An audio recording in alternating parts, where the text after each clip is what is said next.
today we got Shannon Briggs on. Shannon the Cannon Briggs, old friend and teammate of Jeremy's from back in the amateur days. Shannon is known for making the "Let's go champ" catchphrase popular, and Let's go, champ. this was a great meeting, a great interview. Let's get into it. Let's go. Welcome to the champ and the chump. And who's the chump? You. Me. Welcome to our show, people. Yo, B, don't let me a little too comfortable. What up? Let's go, champ. What's up, guys? You take up the whole picture. Huh? You take up the whole picture. Oh, like your shoulders are like this freaking big. How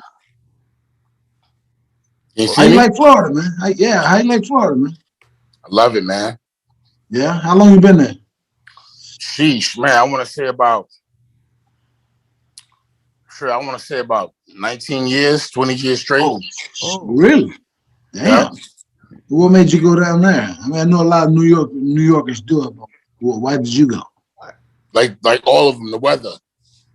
Yeah, I can't see myself just yet doing that, but maybe it'll change. I'm from Manhattan, from Hell's Kitchen, born and raised, but you'll be down here. All New Yorkers come down here. You know, that's true. It is this weather right now.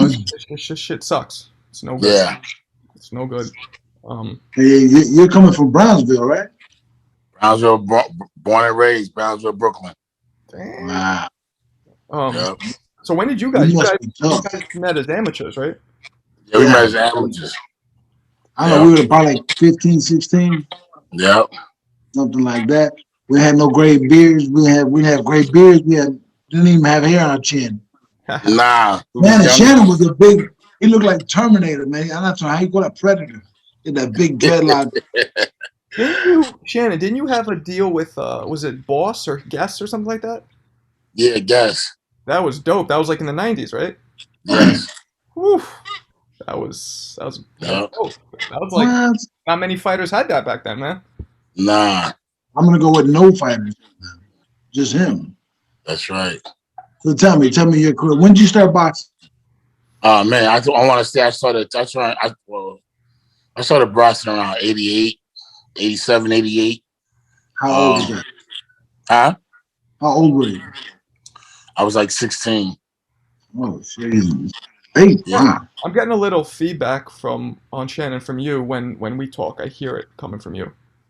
You hear it coming from me? Yeah, I don't know why. It sounds like it's bouncing off. You hear it, Jeremy? Yeah, a little bit. Really? How about now? Nah, it's good. Not so much. Wait, how much you weighing now, Shannon? I'm about 265. Damn. God damn. Yeah. And you're what? I lost weight though. I was 290, so I just lost some weight. Oh shit. You lost 30 pounds, and that's some weight. That's a lot of weight. Yeah. I'm gonna go down to 250. So you got any more fights in you, or what you got going? I think I got a couple left. Oh shit. Really? How old are you? I'm 49. 49. Okay, so you're a year apart. Yeah, I'm 49. I feel like I got a couple, the right guys just to stay in shape, and I got the right bums. I saw that mock up of you and Tyson for like the Legends League. Is there any reality to that or no? Nah, they don't want no smoke with the champ. I don't know. Tyson don't scare me. Tyson don't scare me like he used to. Nah, he don't scare nobody. And then after that Roy Jones flop, I was like, really? I'll fight him next week. Don't trip. Don't trip. But obviously. How did the "Let's go champ" thing, that catchphrase that you're like known for, how'd that come about? Oh man, self-motivation, just really picking myself up, for years and years, hustling as an entertainment business, which is boxing. Just, ups and downs, man, having some real hard breaks and falls, wins and losses. And one day I was, I was suffering from depression, man. I had a nervous breakdown around 12, 14 years ago. And I was really depressed and I gained a lot of weight. And I started saying "Let's go, champ" as my mantra to motivate me. I remember I was downtown LA walking through a parking lot, and who did I see? This is like 3-4 months ago, and he was like, "What's my thing?" I was like, "Let's go, champ." That's right. That's my That's boy. crazy. We were Williams. downtown LA. I'm like, it's crazy. I saw you, and your boy was standing there, and I was like, "Is that Shannon?" And he goes, he thought I was a fan. He was like, "Yeah, that's Shannon Briggs." I'm like, "I know that dude forever. What are you talking about?" Yeah. That was very cool. So, couple more fights in you. You got a timeline on that? No, I'm just fighting my way back into shape. I'm gonna be fighting my way back into shape, staying busy, trying to fight like one bum every month, or every. I know that club. I remember that club. And to be clear, you're not doing like a Legends League. You're fighting normal sanctioned fights. I'm fighting pro. I'm going to get my license Friday, my pro license, and I'll be fighting pro. But not the Legends League, right? No. Nah, no exhibitions, real knockouts. Real nice. Yep. You got a promoter that you're working with, or you just gonna promote your own stuff? I promote my own stuff, man. I got my own stuff. I got a company called Alpha DNA, doing sports nutrition and telemedicine. And right now, I'm looking to stay busy, fight my way back into shape, and hopefully at the end of this year, if not next year, try to get a title shot and see if I can become the oldest man to win the heavyweight championship. You could do it, man. How was George? I think he was 43 when he won the title. 44 maybe. Yeah, 45, something like that. Yeah. Well, you fought George. Speaking of. Yeah, I retired him. I was his last fight, so I think that it'd be only right that I break his record. Man, that was that was. I mean, you won the lineal heavyweight championship, man. Very few people say that. Yeah, thank you, brother. I appreciate you. Yeah, it was a great moment in time, and how did he? What did those punches feel like from George? Because everybody talked about his legendary power. What did it feel like? From I can only imagine. But from everybody that ever sparred or fought Jeremy Williams, they said he was hitting so hard. It was like that. You know what I'm saying? It was getting hit hard. It was like getting hit hard by Jeremy Williams for 12 rounds. Really? Yeah, I don't think I really punched that hard. Man. We've had a bunch of people on here, and we had like Chris Bird, Winky, all these guys were telling crazy stories about Jeremy. And I mean, I met Jeremy up in Catskill. We were both on Kevin Rooney's camp, and I used to see him retire guys in the ring. They would just stop in the middle of the round and walk out. Yeah, Jeremy was a beast. He was an animal, man. Nobody could stop him. He was a beast. Let me ask you a question though, Jeremy. Do you think that training with Kevin Rooney was the right move? No, not at all. We were just talking about that. No, not at all. No, it was replicating the whole Tyson thing, the worst move for me ever as a boxer. Mm-hmm. But I was a follower, not a leader, and guys like you in your career were leaders, not followers. And I just did what they told me to do. And in hindsight, I look back and go, "Fuck, I should have never done that." But you can't. Who do you think you should have trained with? Somebody. For example, like Zab's dad, Joel Judah, great trainer. Somebody like Joel Judah, Joe Goose. I should have started with Joe Goose, or something like that. A couple other heads, Ronnie Shields. I mean, great trainer. Guys who are more boxer, puncher oriented rather than just puncher. Yeah, I got you. Understood. Yeah, I feel you. He also should have gone, like you always say this, that he should have fought a cruiser because heavy was just, right? That was a little too big for you at that time. Huge guys, like I never moved up to heavyweight in the amateurs because I was like, I'm the king at 75, so why would I go up? Mm-hmm. But it's not about me. It's about the Briggs. Dreadlock is no longer the dreadlock. Let's go check, exactly. What we saw that you did one of those K1 fights, right? The kickboxing thing? Yeah. What made you jump into that? Money. All right. Money. Yeah. And that was an easy fight. I saw bits and pieces of it. Well, I took some kicks before I knocked him out, but it was You something kicks that ain't no joke, man. yeah, I didn't want to repeat that. Nah, those The kicks. kicks are no joke. No Never. joke.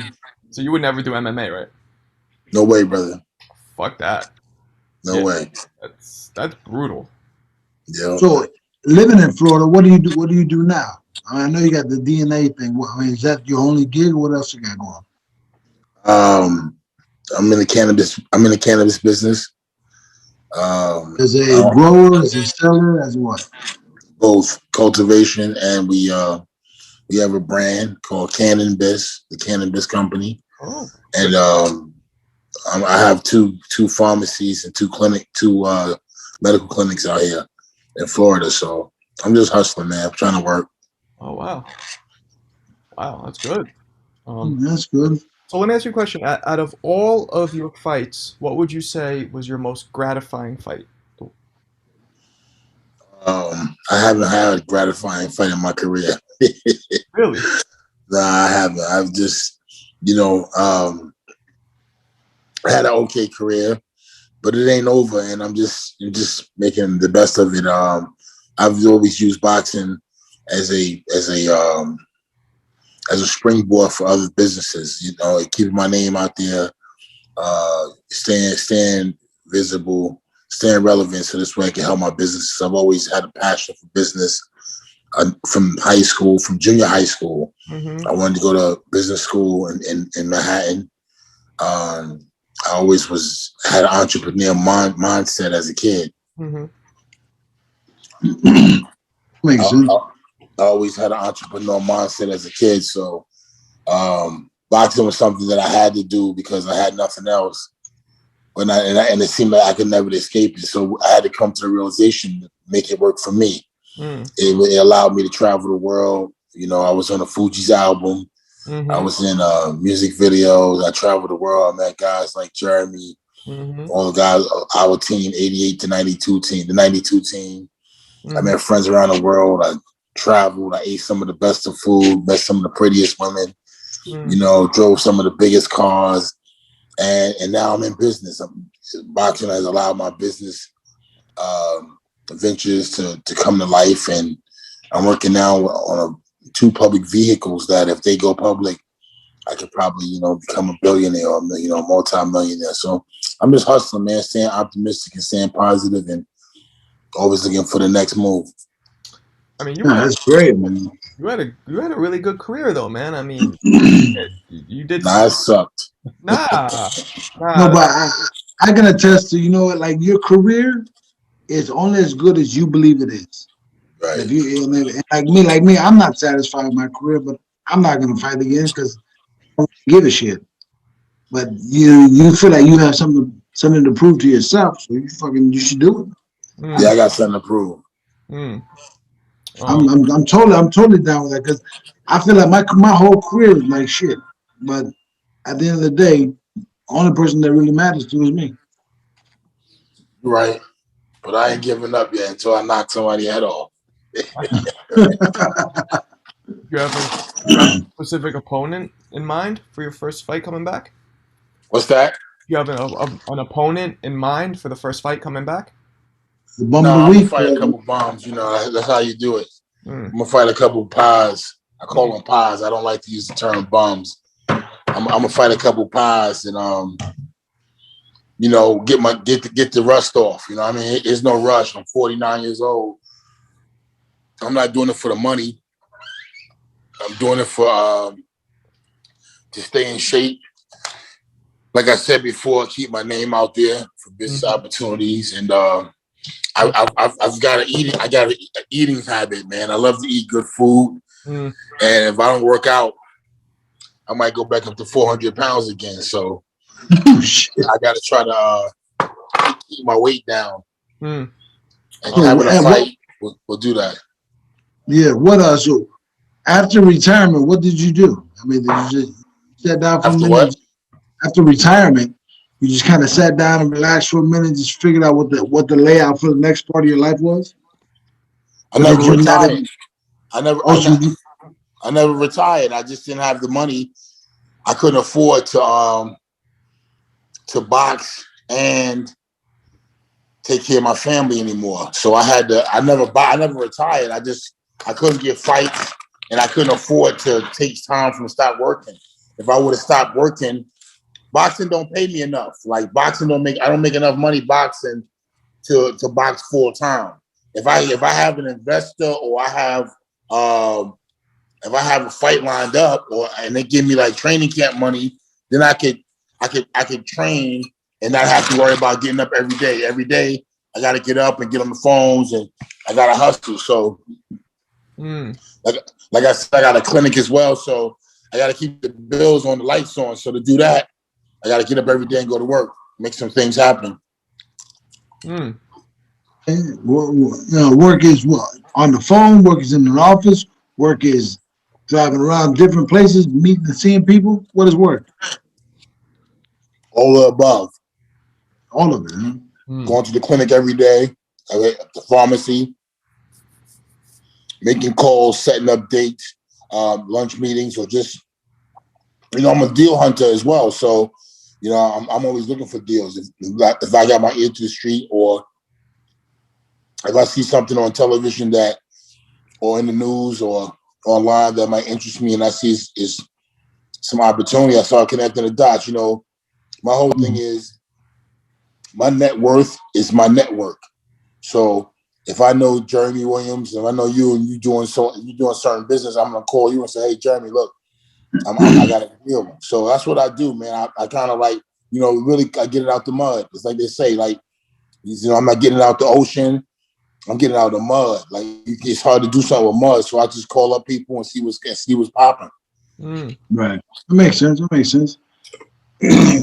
I mean, how many children do you have now? I have 2 boys and a little girl, 3 kids total. And I'm trying to.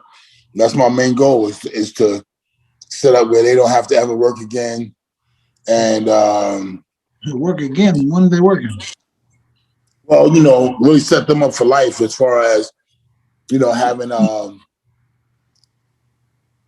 having what they need.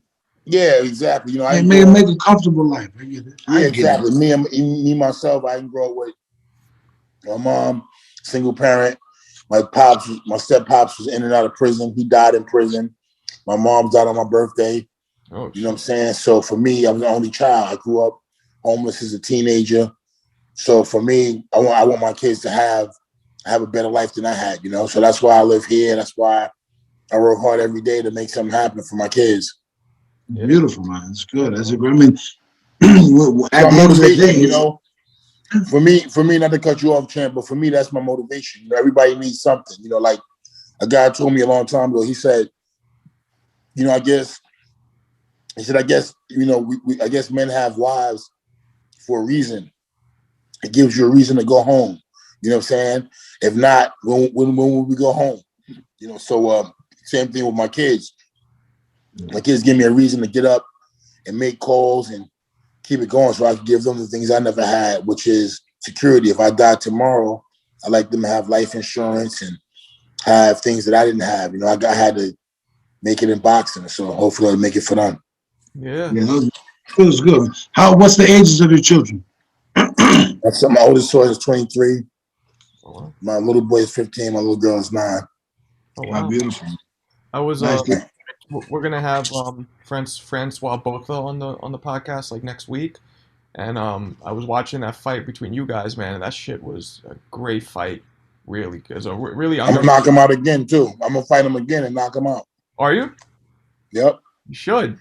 He's a tell him that I was on here and tell him I said I'm coming to South Africa to knock him out.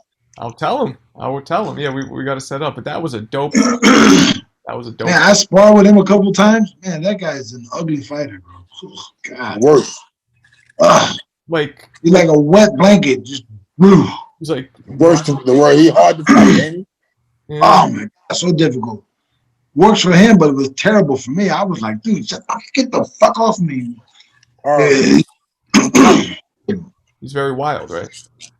Hey, he's not wild because he knows what he's doing. He just like if somebody threw a wet blanket on you and you had to get out of it. It's just heavy.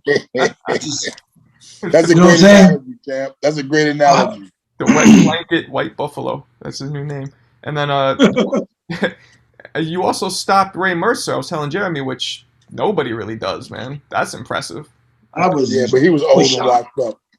Yeah, but he still could He punch, was still Ray Mercer. right? That's cool, but he's my boy. Yeah, he's a good dude. I didn't like. He's a really good. We had beef when he was coming out, but then I love him now. I wish him nothing but the best. Oh, you guys had beef? Yeah. Because I remember back, who was it? It was Wladimir Klitchko. You were showing up, right, at the training camps. That was Vlad. I don't like him either. I'm gonna knock him out when I see him. Are you? You really don't like him? No, I don't like him. Was there anything that ever happened? Did he say something to you? Yeah, he was disrespectful. He was mean to me. So that's how the beef started. He was mean to me. What did he do? Cut my hair. I said, "Hey, what's up, champ? How you doing?" I seen him one day. He did like this, like. So his trainer said, John the Bank said, hey, he liked that. He don't always like to speak to the fan. He think you a fan. So I was like, yeah, I ain't no fucking fan. Even if I am, that's what made me mad. Yeah, no, I get it. That's how you treat your fans. You know what I'm saying? Yeah. So that's when that was it for me. Is that when you started showing up? Yep. And what happened? He never really. I think you fought on the undercard or something like that, right? And then that was David Haye. Yeah, that was that chump David Haye. Yeah, you should fight him now. I'll break his jaw. You see how he look? I'll kill him. I wish you would. I haven't seen him. What does he look like? Like he a vegan. He a vegan. He can't beat me. You're vegan. Okay. Well, Marco, you better not talk about your food habits. I'm not a vegan. What are you talking about? I'm joking. So how long did Teddy Atlas train you?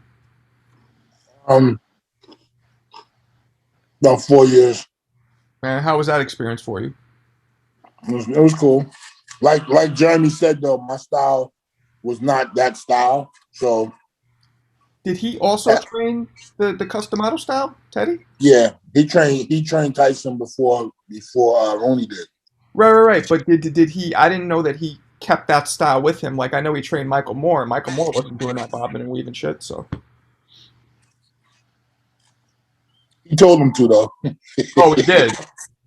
He told. Yeah.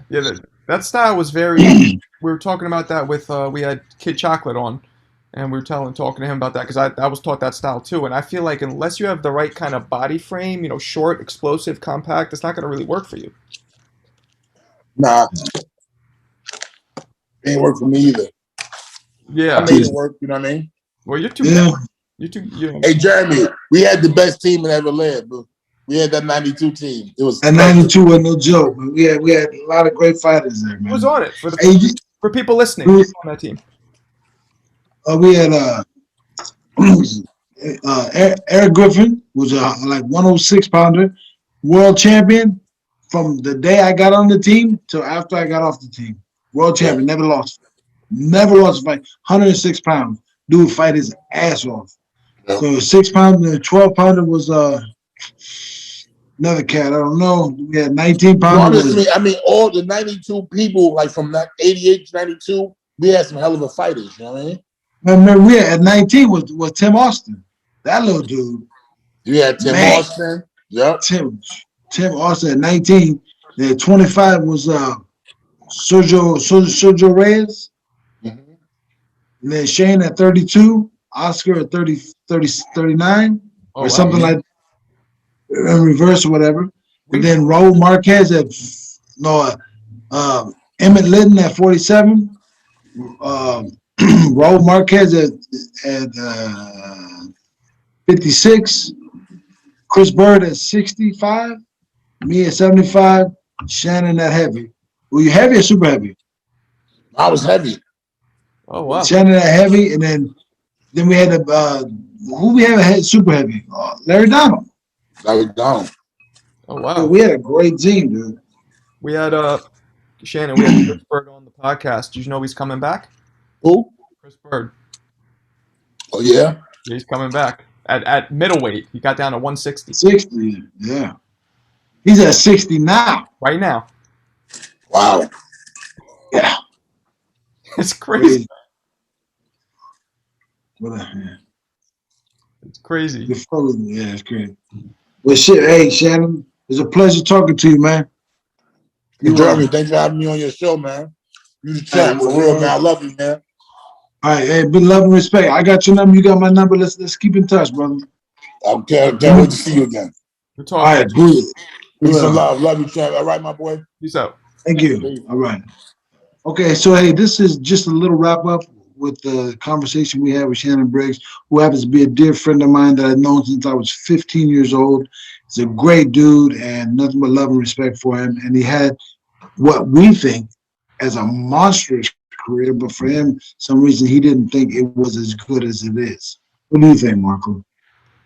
Well, I think that because he lost a lot of his bigger fights, he probably looks at it like, because he says himself, he said I sucked, which of course he didn't suck, but I think because he didn't win he didn't win the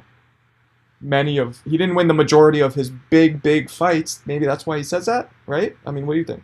I mean, it could be that. I mean, it could be his inexperience in the ring. He started boxing at 16 years old, which people say, well, that's young. In boxing, that's way late. That's way late. And I started boxing when I was 8, and what he did, I mean, the miles that he ran to be the person he is today is just tremendous, phenomenal. I mean, he's a good dude. He's helping out a lot of kids. He's building up another career, well, not another career, another section of his career. Mm-hmm.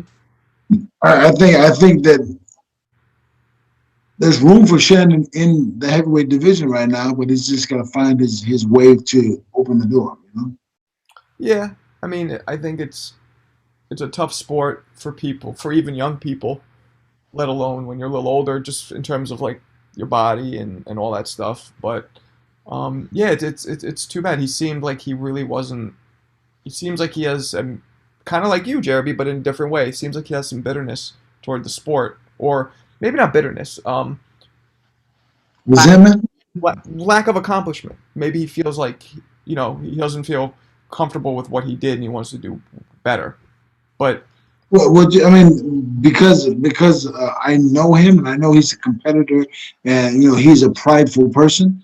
I think that Shannon he doesn't need to prove anything to himself, and I think that that's what he's looking for, self-gratification. He really doesn't need to, man. He's been like, he does a lot for the kids. He does a lot for his community. He has put together two or three businesses down in Florida where he lives. His kids are well taken care of. I mean, like Shannon has done very, very well for himself. Well, that he grew up. Is the word orphan? I don't know. You call that? Yeah, I guess I mean, he lost both of his parents at a young age, yeah, and grew himself up in the streets of was that Brownsville, Brooklyn? Yeah. Which is, I mean, you know better than I am how deep or how heavy that neighborhood is. Yeah, Brownsville's fucked up, real fucked up.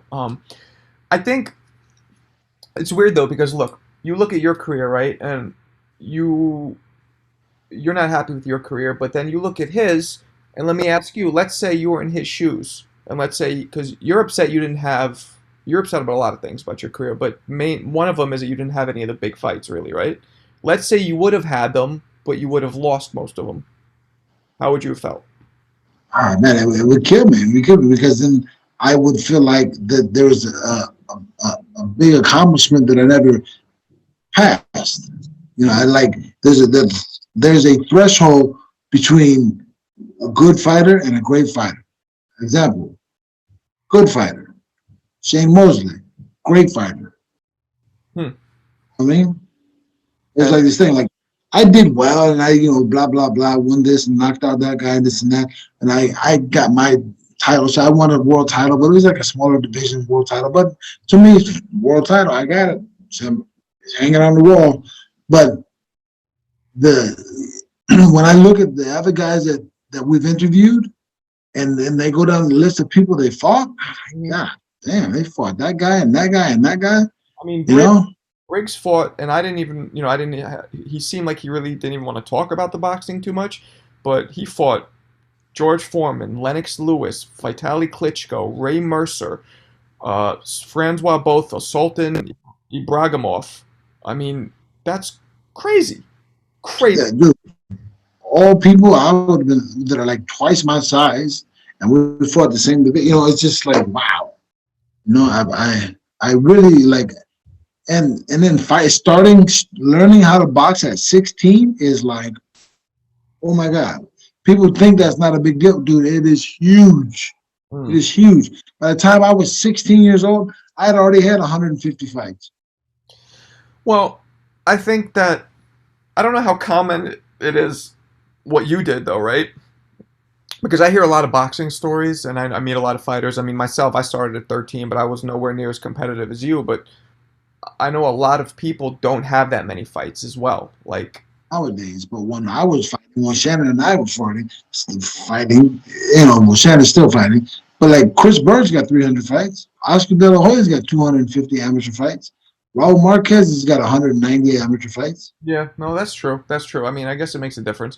Yeah, he seemed like he just, like he even kind of said, I use boxing as a springboard to do other things, which I get. I get it because boxing is such a tough, you're only as good as your last fight for the most part, right?